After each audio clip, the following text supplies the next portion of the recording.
राम नारायण राम, ही परिस्थिती आपल्या देशात येण्यासाठी खूप वेळ लागेल. त्यांच्या सभ्यतेची व्याख्या आणि आपल्या असभ्यतेची व्याख्या एकसारखीच आहे. इथल्या नियमांप्रमाणे काम आणि कांचन, कामुकता व संपत्ती यात काहीही पाप नाही. जो जिथे आहे तिथे ठीक आहे.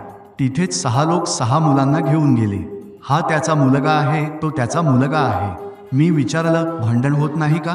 कुठे? एका शेतात 5 ते 6 लोक काम करत असतील तर काय अडचण येते?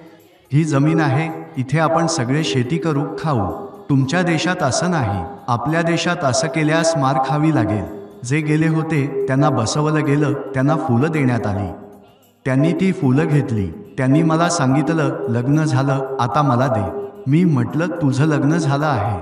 ते समजले नाहीत, रडायला लागले. मग मी त्यांना सांगितलं, तुमच्या देशात अशा प्रकारे लग्न होतं, पण आमच्याकडे हजारो फुलांचे बाग देऊनही लग्न होणार नाही. आमच्याकडे लग्न अशा पद्धतीने होत नाही, म्हणूनच सगळं नष्ट झालं.